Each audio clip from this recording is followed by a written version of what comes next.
Are you coming to the tree where they strung up a man? They say murder three. Strange things that happen here. No stranger would it be if we met at midnight in the hanging tree. Welcome to Strange Things, broadcasting from the Arkanasa Radio Studios in Laredo, Texas.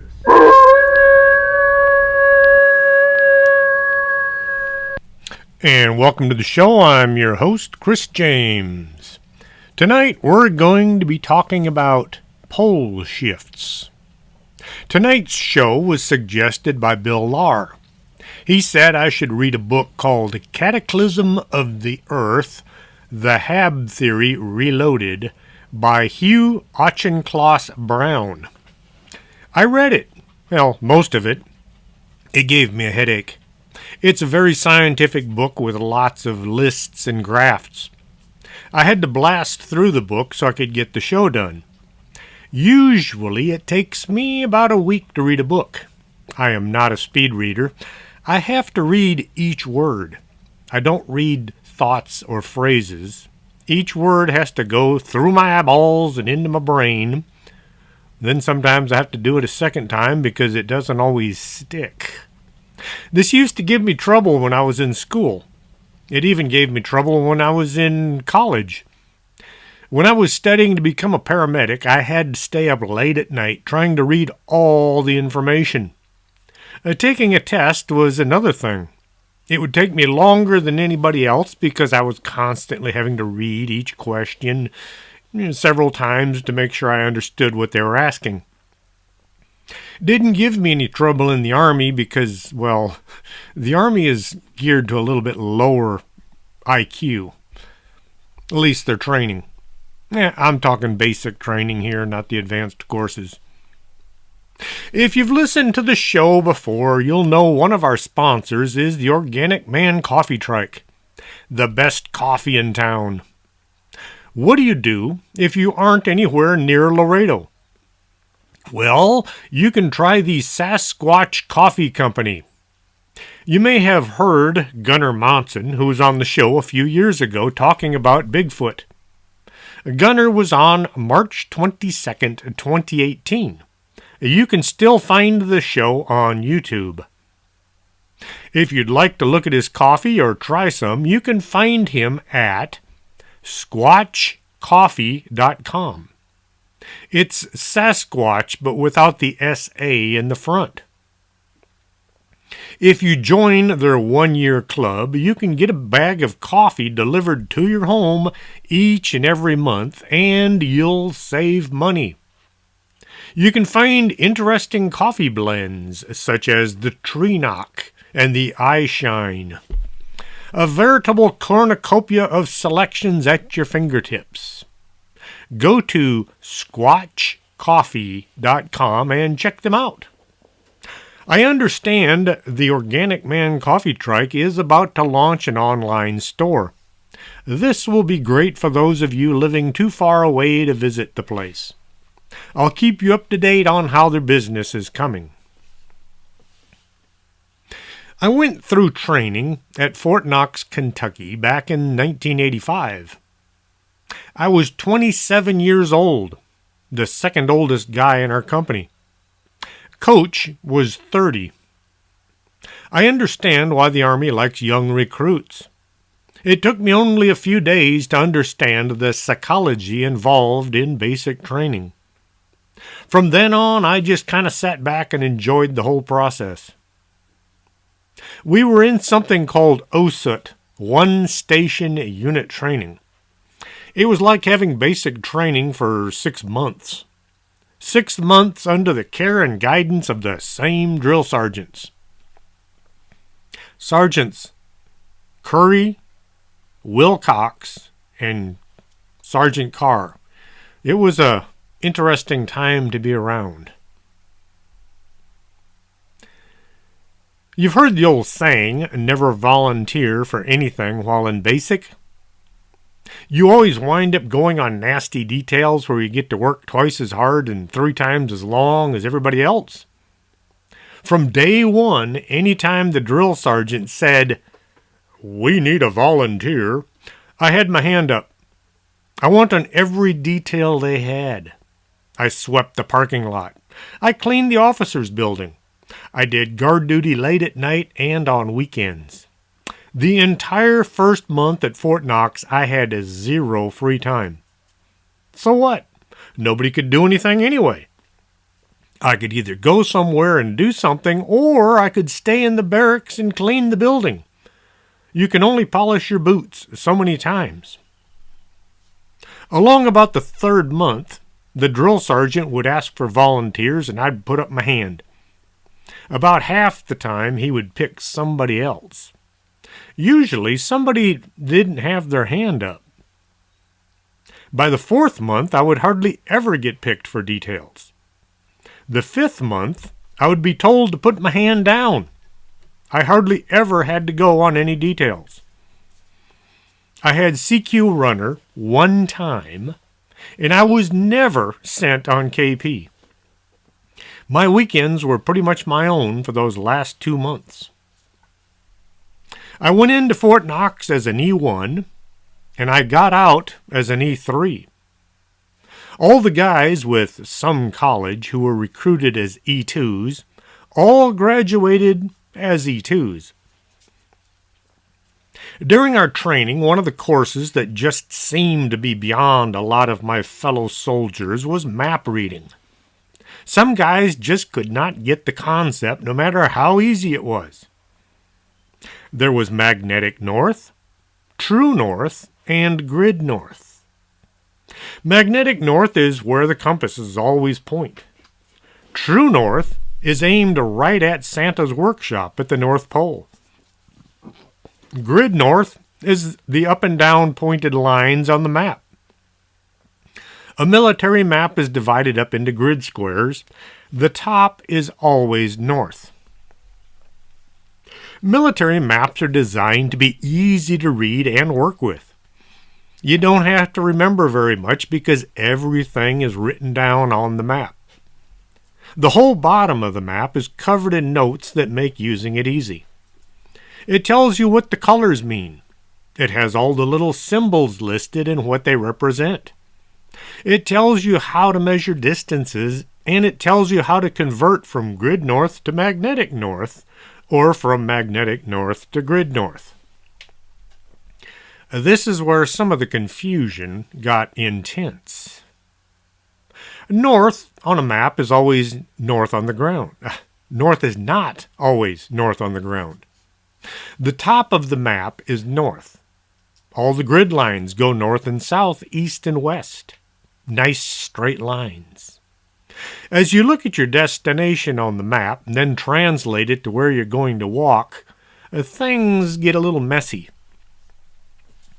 On the bottom of the map, mixed in with all the other information, was the angle of declination. This was the difference between grid north and magnetic north. It even told you how to get from one to the other. If you were converting grid north to magnetic north at Fort Knox, you would add the difference. If you had to walk a 25-degree course on the map, you would subtract a few degrees, and you'd wind up walking 30 degrees on the compass. You would add. In 2001, magnetic north was west of Ellesmere Island in northern Canada, and it's moving, so maps from years ago will have a different relation to the magnetic north. Depending on where you were on the Earth, the angle of declination would be different. I aced the map course not because I was smart, but because I knew how to read and where to find the answers. Every single map test, we had the map right there. You just had to read. On a side note, the drill sergeants all knew I was an emergency medical technician. During the emergency field first aid test, I was always chosen to be the test subject. I would lay there, pretending to be the patient, and then I would whisper how to do things like putting on a tourniquet or how to use a bandage for those guys that couldn't figure things out. The folks doing the testing weren't all that close, so they couldn't hear me. I know it's cheating, but, well, when the drill sergeant tells you to do something, you do it. During the map test, one of our not-so-bright recruits was completely lost. He was trying to find a set of coordinates on the map, and his time was just about up. The drill sergeant slammed his hand down on the map right under the guy's nose and said, "You're going to get this, Private." The coordinates were written across the back of the sergeant's hand. The really weird thing was, after the test, this numbskull still thought he was smarter than most of us. He had one of those attitudes.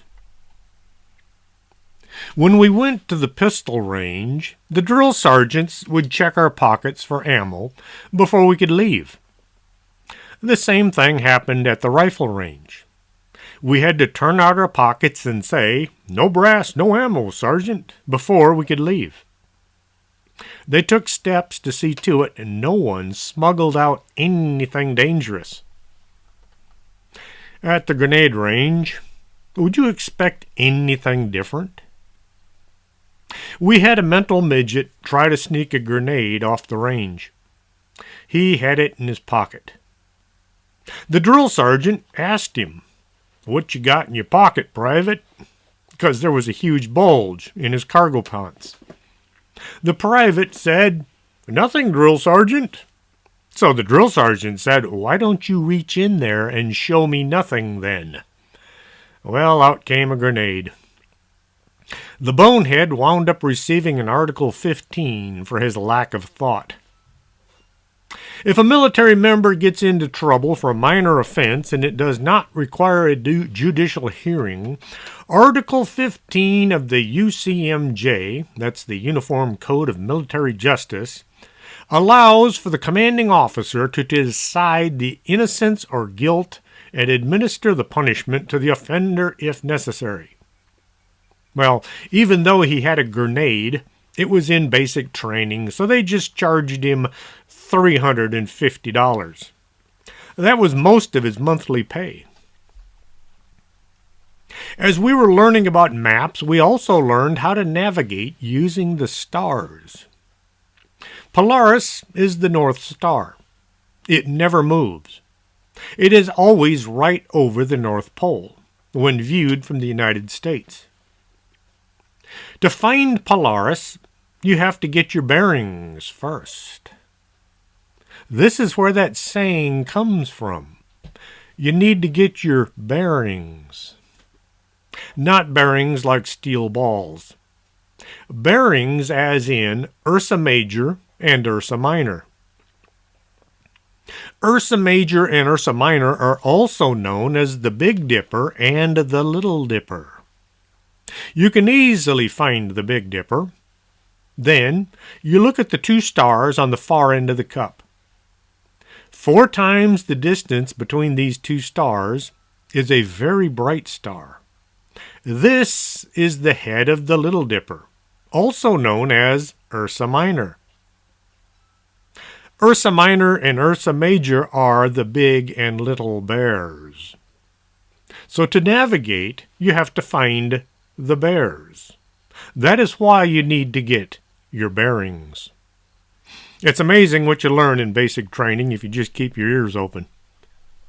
I could do an entire show just on weird things that happened while at Fort Knox, but not tonight. I'm talking about the poles.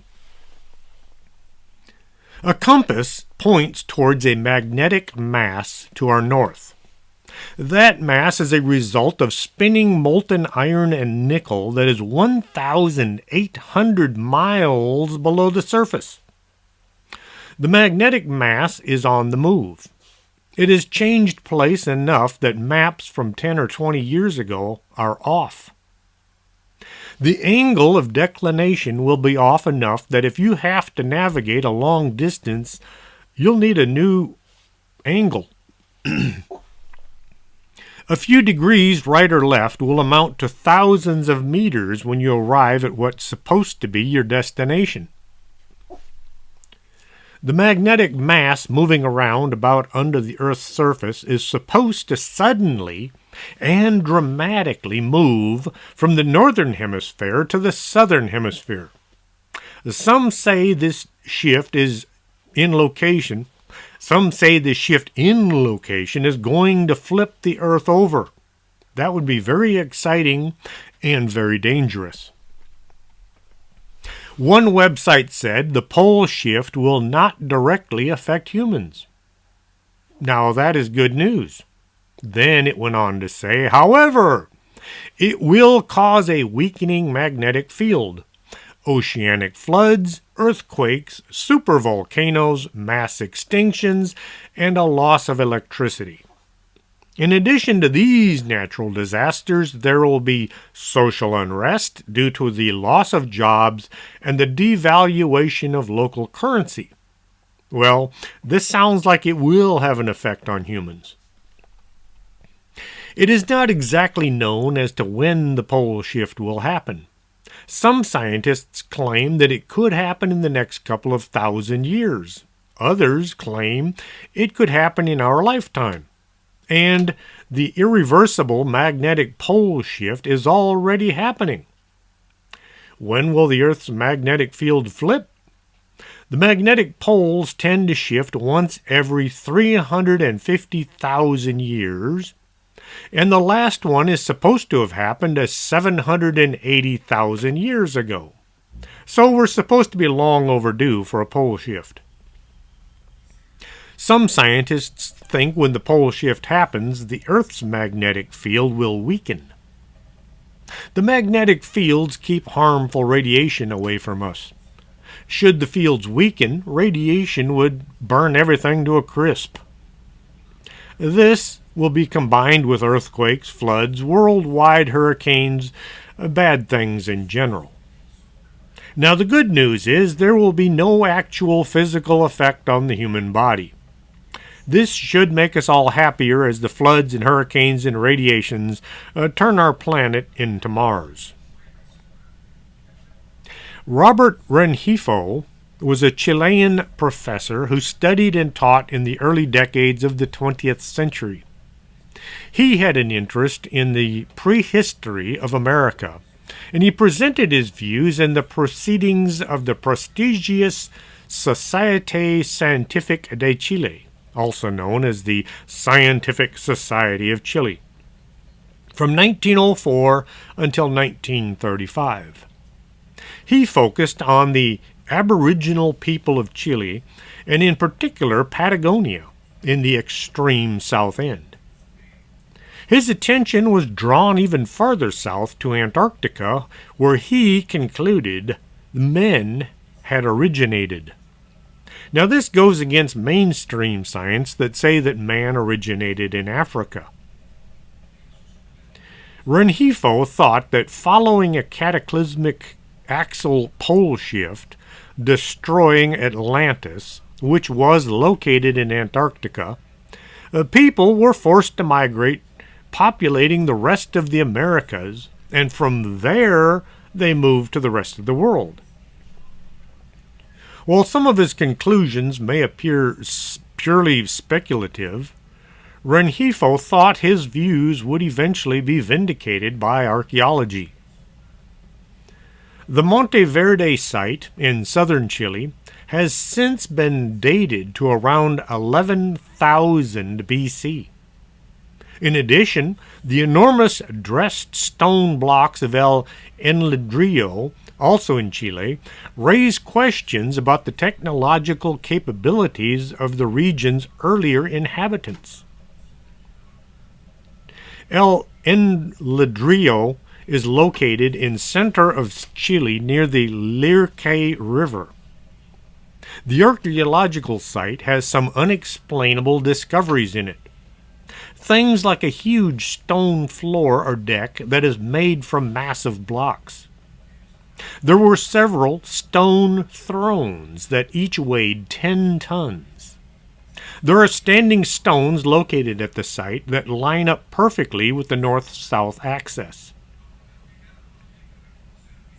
Hugh Auchincloss Brown was born December 23, 1879. There's a name you don't hear too often. Auchincloss is a surname of Scottish origin, derived from an area in Ayrshire known as Auchincloich, which is Scottish Gaelic for field of stones. Brown became an electrical engineer who was better known for advancing a theory of catastrophic pole shift. He claimed that massive accumulation of ice at the geographical poles caused a reoccurring tipping of the axis in cycles of about 4 to 7,500 years. Brown argued that because the Earth's wobble on its axis, the crust slides on the mantle. A shift was demonstrably imminent and suggested the use of nuclear explosions to break up the ice in order to forestall the catastrophe. In his book, Cataclysms of the Earth, the Hab Theory, Hugh Brown gives quite a bit of evidence for archaeological dig sites that the Earth has flipped poles a few times. The mammoth, found all over the world, were in too good of shape to have died from natural causes or by being killed by predators. It looks more like they had fallen over, been slowly converted by dirt and then frozen. Covered by dirt, not converted.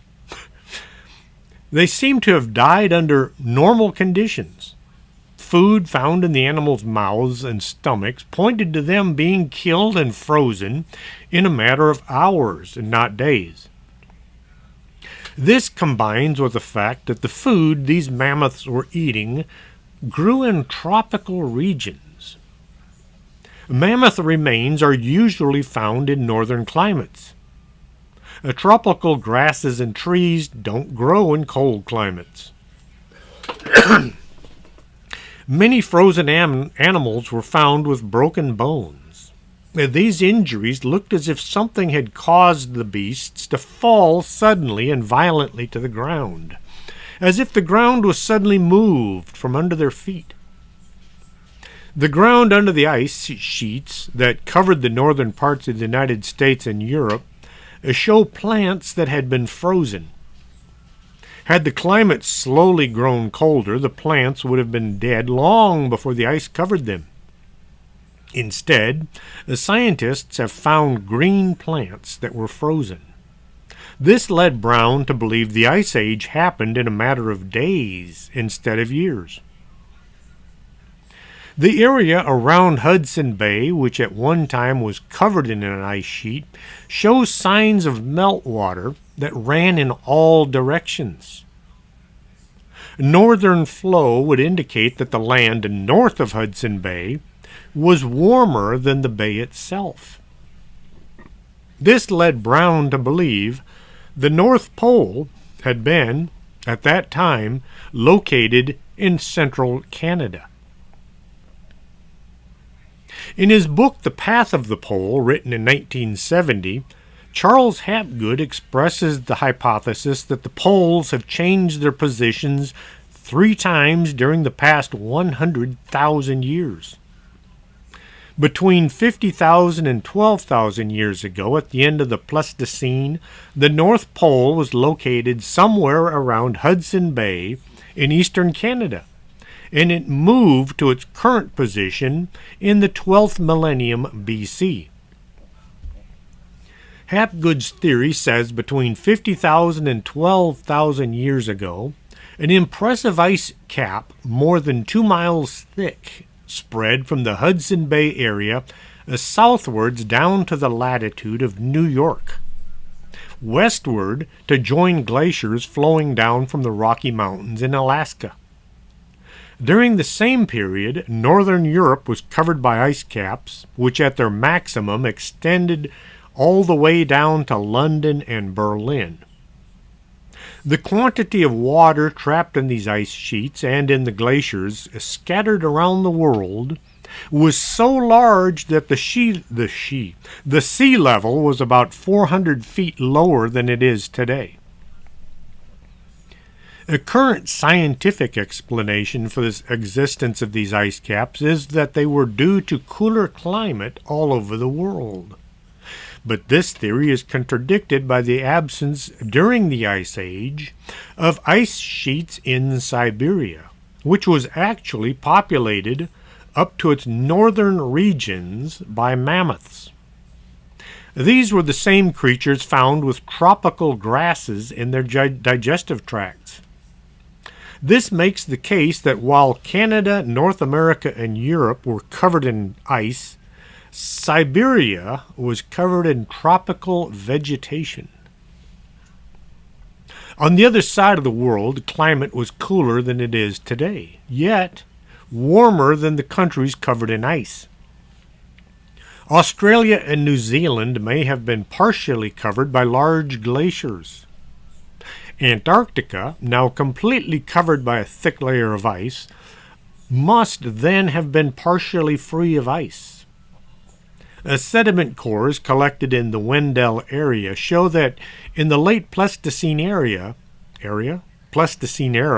large rivers flowed in this part of Antarctica. This brings to mind just how long has man been on Earth. Late in 1929, Gustav Deismann, a German theologian, was working in Istanbul at the Topkapi Palace Library. While cataloging antiques items, he found a gazelle skin parchment that was in a stack of things being thrown away. Someone was throwing away valuable documents. This parchment had a map drawn on it, and Deismann was able to distinguish the continent of South America. He looked over the map and he decided it was worth saving. The map he studied had been drawn and signed in 1513 by Turkish cartographer Hagi Ahmed Muhaddin Piri, who was also known as Piri Reis. In addition to being a cartographer, Piri Reis served in the Turkish Navy, having the rank of admiral. Piri Reis stated that he had used 20 different maps and charts as his resource documents in order to draw his map. 8 of these source maps were Ptolemaic from the 2nd century. 4 were Portuguese maps. 1 was Arabic, and 1 was drawn by Christopher Columbus. Piri Reis used all of these much older maps and charts in order to create his own. His map shows Antarctica, almost 300 years before it was discovered. Not only does it show Antarctica, but the continent is drawn as landmass, as it would have appeared before it was covered in ice over 6,000 years ago. Professor Hapgood and his students studied the Piri Reis map, aligning it with modern-day maps. They theorized that Piri Reis' map had to have been based on information older than 4000 BC. During 4000 BC, the eastern Mediterranean region was the Chalcolithic period, or the Copper Age, which was transition between Stone and the Bronze Ages. Northwestern Europe was in the Neolithic. China was dominated by the Neolithic Yuan-Shui culture. The Americas were in the phase of transition between Paleo-Indian and Meso-Indian stages. Somehow, someone was sailing around the earth, making very detailed maps. Some folks have speculated that Christopher Columbus had a map showing the earth was round. His map showed a huge continent on the other side of the Atlantic Ocean. Columbus thought this was going to be China and India. He had no idea there was a whole Pacific Ocean still in the way. And on that happy note, I'm going to take a brief pause and play a couple commercials. Don't go away. We'll be right back after this. You're listening to Arkanasa Radio.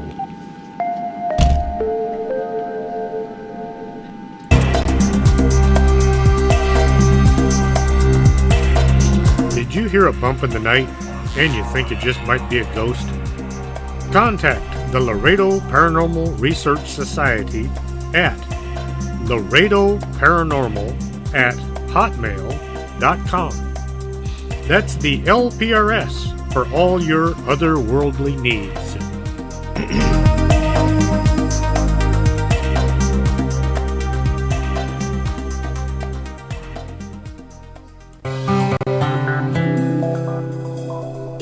Are you taking care of your skin? Or are you going to wait and see how time treats you? Take care today by contacting Lourdes James, Independent Beauty Consultant at 956-723-3019. Don't let time get the best of you.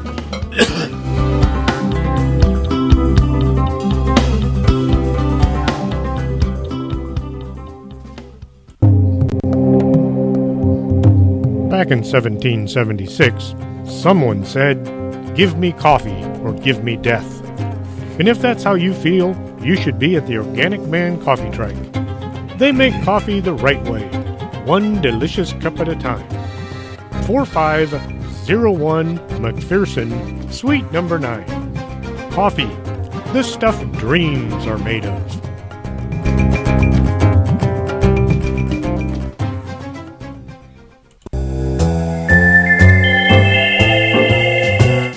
If you need to squint and hold things out at arm's length to see them, maybe you should get your eyes checked. Del Norte Optical, 107 Calle del Norte, is right across from the Embassy Suites. Stop squinting and start seeing.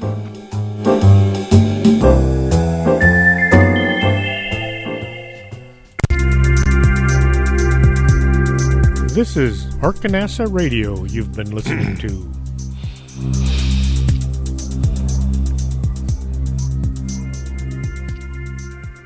And welcome back to the show. Brown also used the presence of coal all over the planet as proof of his theory. Coal is formed when vegetable matter sits at the bottom of water for long enough time to become what is called muck. It then has to be compressed under tremendous pressure over thousands of years. The muck will slowly turn into coal. Coal seams have been found all over the planet, including North and South Poles. This would tell us that plants grew in abundance in these locations. Many of these coal seams are interspersed with layers of shale or slate. You get shale and slate from minerals found in Arctic climates. This tells us as it was extremely cold in areas of North America and Europe. The interesting point is there are layers of coal under layers of shale, which are then under layers of coal. These layers have been found with as many as 7 different alterations. This means there would have been 7 ice ages, each followed by 7 times of tropical growth. The hypothesis that the position of the poles, as well as the inclination of the terrestrial axis, might change first began to be given serious consideration during the 19th century. Some of the greatest scientists of the time, J.C. Maxwell and Sir George Darwin, who was the son of Charles Darwin, considered this problem and then decided that the stabilizing effect of the equatorial bulge was so great that no conceivable force could make the Earth shift on its axis. The what does what? The radius of the Earth at the equator is 3,963 miles, according to NASA's Goddard Space Flight Center. Earth is not quite a sphere. The planet's rotation causes it to bulge at the equator. Earth's polar radius is 3,950 miles, a whopping difference of 13 miles. This is what's called the equatorial bulge. The scientists said except for the poles shifting would be a collision with another planet.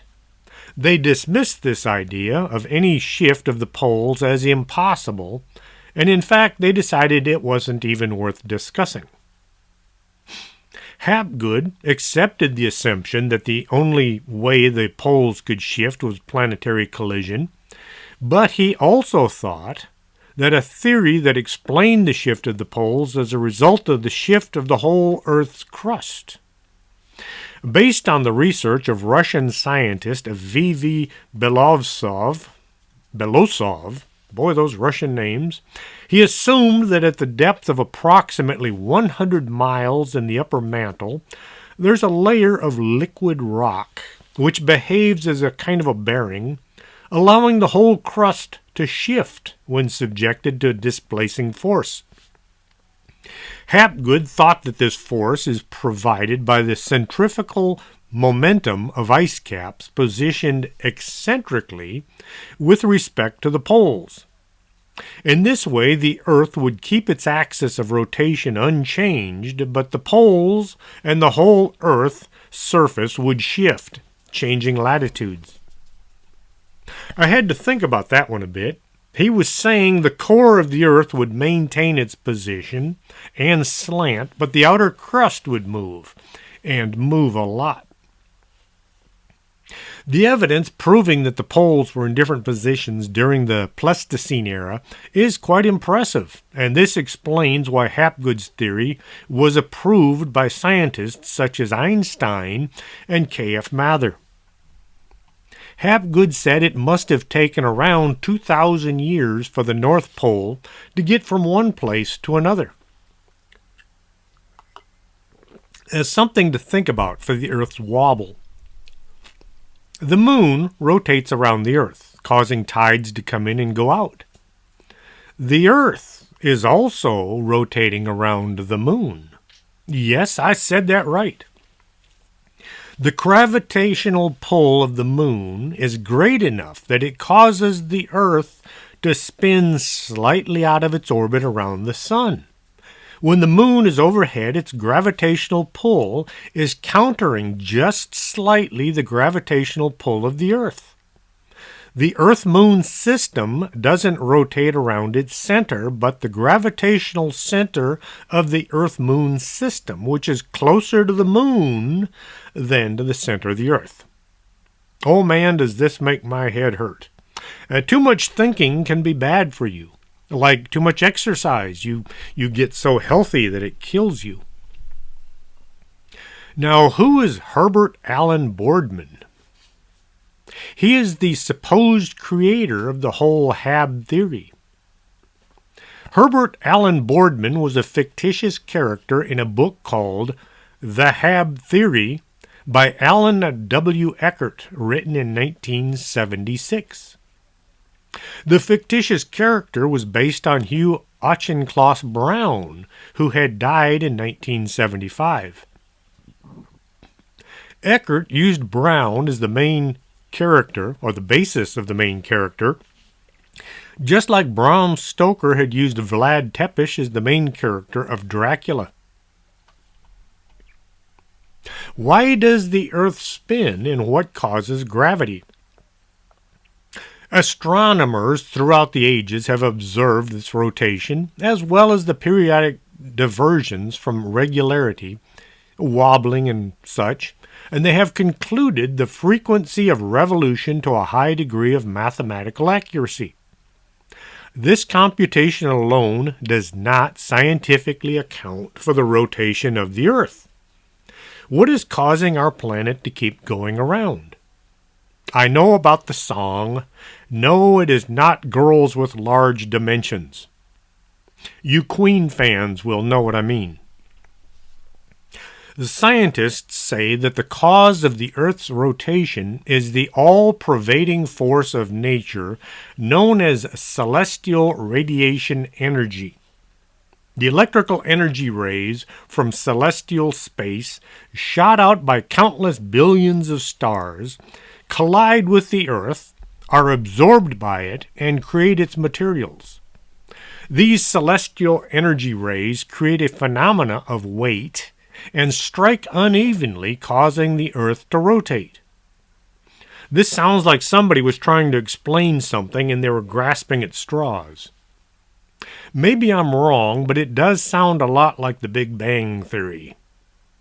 There was nothing and then bang, everything happened all at once. Scientifically, that sounds absurd. How about I throw out my theory as to why the Earth keeps spinning around, and it does this while it's passing around the sun? The Earth is being affected by the gravitational pull of the sun as it passes along in its orbit.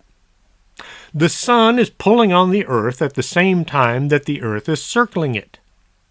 The pull of the sun on one side of the Earth causes it to spin, just like a ball will spin as it rolls along the floor. The Earth is rolling along the pull of the sun. The pull of the sun keeps us from flying off into outer space, and centrifugal force keeps us from plunging into the sun. My second theory is that God makes it work this way. You can accept that if you wish, and you can ignore me if you want. As for gravity, the scientists insist on putting out theories that usually fall apart. A well-used academic theory states that bodies attract each other directly in proportion to their mass and irreversibly in proportion to the square of the distance apart.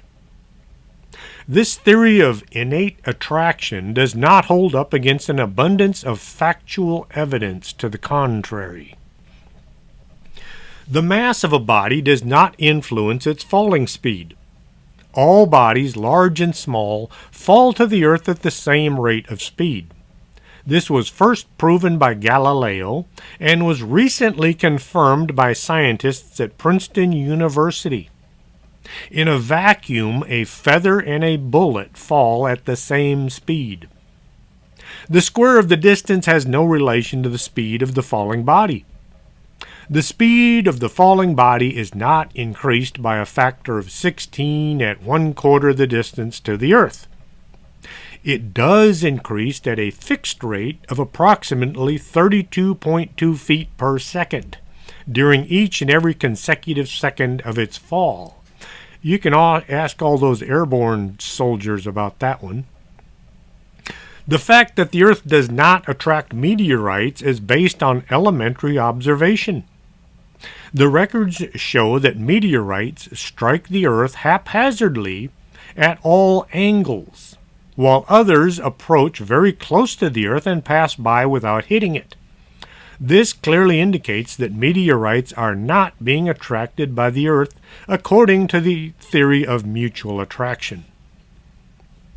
A meteor is that glowing ball you see passing overhead. A meteorite is a meteor that has hit the ground. So what is gravity? It's magic. Seeing as all that ice accumulating at the North and South Pole was going to cause the planet to flip, it was suggested that governments do something. Something being break up the ice using nuclear weapons. Yep, the poles should be blasted in order to keep the Earth upright. People remember General MacArthur and his role in World War II. I shall return. They also remember his final words. Old soldiers never die, they just fade away. This speech was given right after President Truman had fired the general and relieved him of his command duties in Korea. What some folks don't know is MacArthur wanted to use nuclear weapons to drive the North Koreans into surrender. MacArthur said the enemy's air power would first have to be taken out. I would have dropped between 30 to 50 tactical atomic bombs on their air bases and other depots strung across the neck of the Manchuria from just across the Yalu to Antung, which was the northwest tip of Korea, to the neighborhood of Huncheon, northeast tip of Korea, near the border of the USSR. Good commanders know that the best way to win a war is to destroy the enemy. Politicians like to waltz around trying not to upset anybody. In a way, this is good. Killing all your enemies can lead to a lot of death and destruction. Well, it did work with Germany and Japan, but that was a whole different case. Dropping that many nuclear weapons on North Korea would have had some bad effects, like irradiating the entire country. The major problem with the Korean War was it was being run by a committee. The UN was involved, and that is always a bad idea. The United States, Britain, a lot of other countries, along with the USSR, were meeting on a regular basis to decide how to fight North Koreans. The USSR was in cahoots with the North Koreans by the way of China. And communists like to stick together. Every time a strategic plan was hatched by the UN, North Korea was told about it in time to thwart it. I wonder why nobody at the UN ever asked, why are the North Korean soldiers all carrying weapons made by the Soviet Union? And not to mention their Air Force were all MiG fighters. The way to win a war is to destroy the enemy, not let them know what you're about to do. Blowing up all of North Korean air bases was a great plan. Using nuclear weapons was a bit over the top. Maybe conventional weapons would have done the trick, only as long as the UN didn't know about the plan until after it had happened. It is so easy to make big decisions while sitting at home using hindsight 2020. Fortunately, the decision to bomb both North Korea and the North and South Poles was never carried out.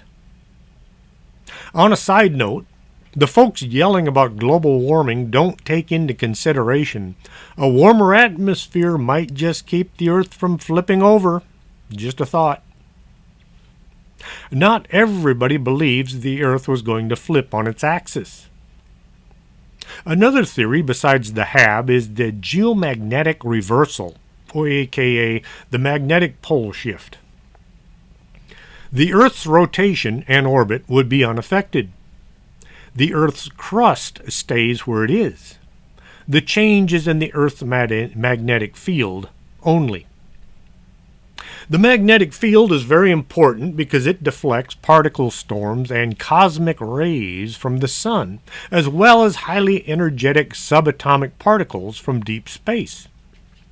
Without magnetic protection, these particles would strike the Earth's atmosphere and erode our ozone layer. The magnetic pole shift theory says every few 100,000 years the Earth's magnetic field dwindles down almost to nothing. Then, gradually it reappears with the north and the south poles flipped. Like a giant magnet, our planet has a north and south, and we can locate the magnetic poles with a simple compass.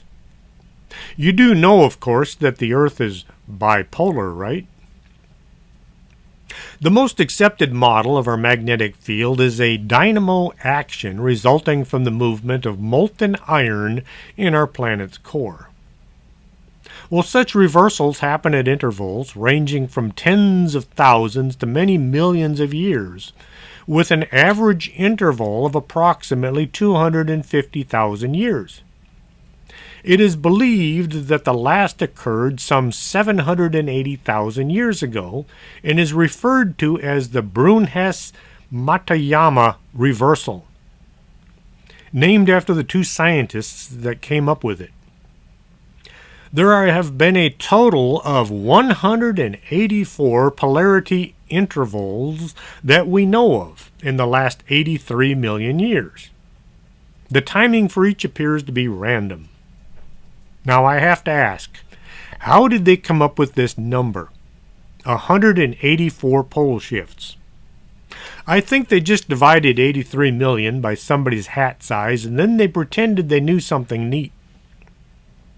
This would be a lot like finding a dead tiger and saying this tiger has eaten food 780 times before he died. To me, it's just a number thrown out there by folks who want to look smart. More than likely, they punched in a bunch of numbers into a computer simulator and they came up with 184 pole shifts. At present, the overall geomagnetic field is becoming weaker.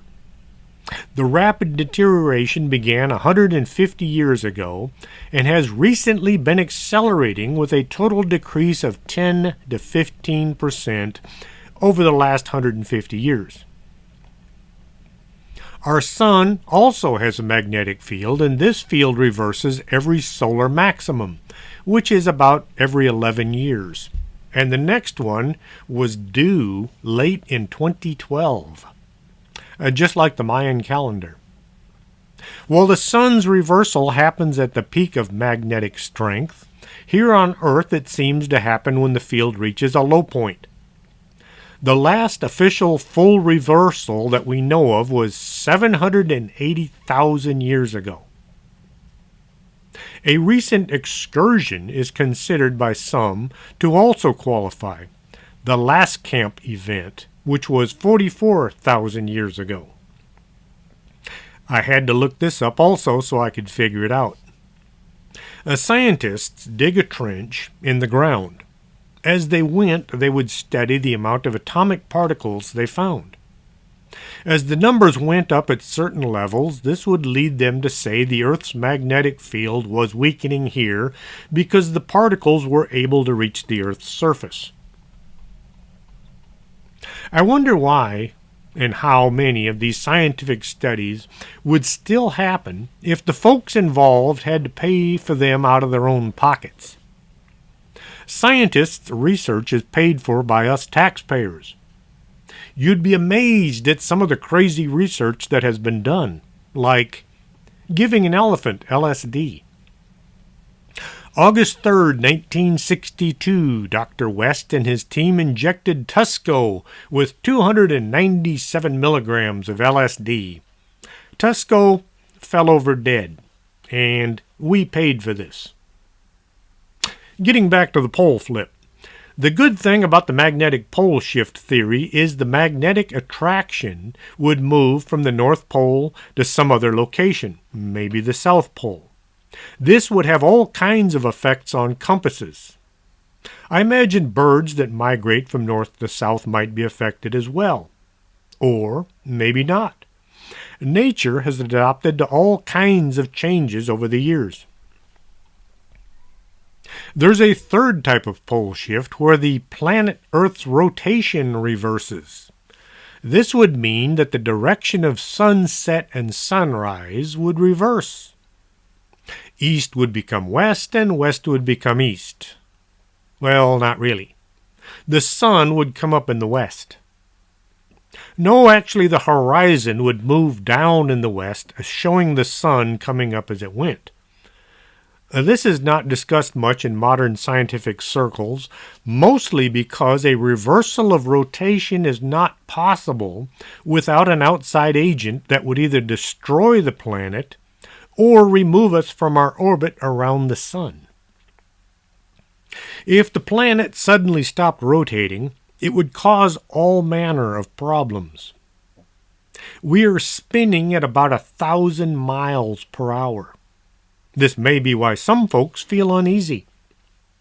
Should the planet suddenly stop turning, we would all continue crashing to the west, hitting anything in our path at about 1,000 miles an hour.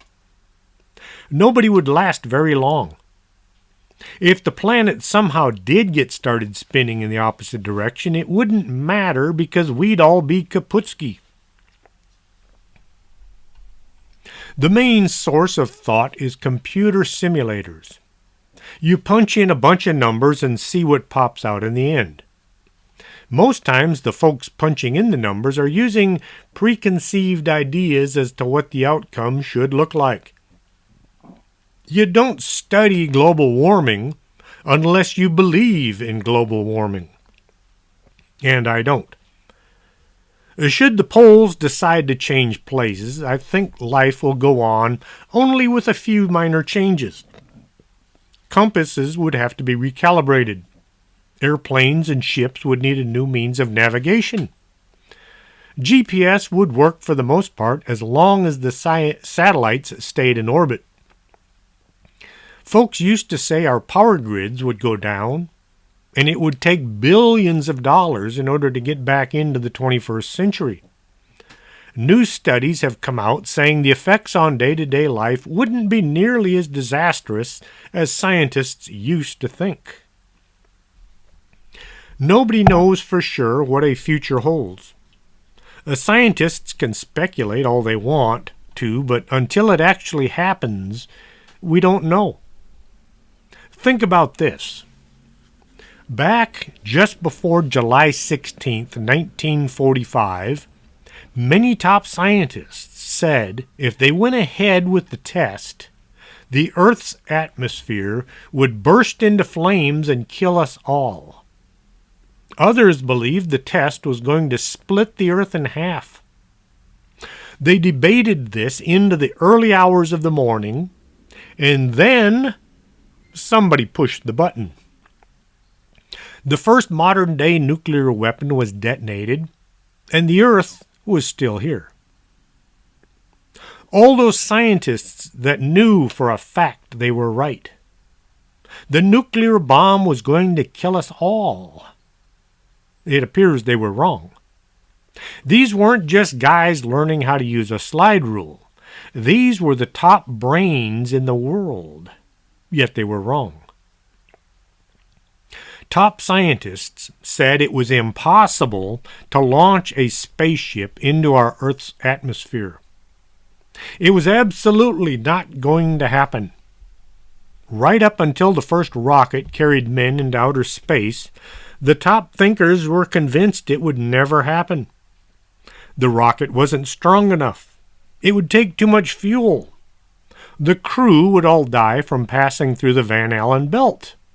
Well, need I say more? Let's face it, life goes on, no matter how many people say we're all going to die. We will only know if the Hab theory is correct if and when it happens, and only if we all survive the experience. The Earth has managed to keep going for thousands of years, despite folks saying the end is near every few years. I think it will continue just fine, no matter what people say. Hope you enjoyed tonight's show. I'm not trying to shake anybody up or cause you nightmares. I'm just putting the information out there. If you liked what you heard, let your friends know. If you don't like what you heard, why the heck are you listening to my show in the first place? I sometimes wonder about these folks. They will take great time and expense on their own part to write me these long letters, explaining to me every single little mistake I made while doing the show. If they don't like it, why are they listening to me? Listen to Expanded Perspectives or the Paranormal Sideshow or one of the other podcasts out there. Well, if you enjoyed the show, like I said, let your friends know, and if not, sorry about that.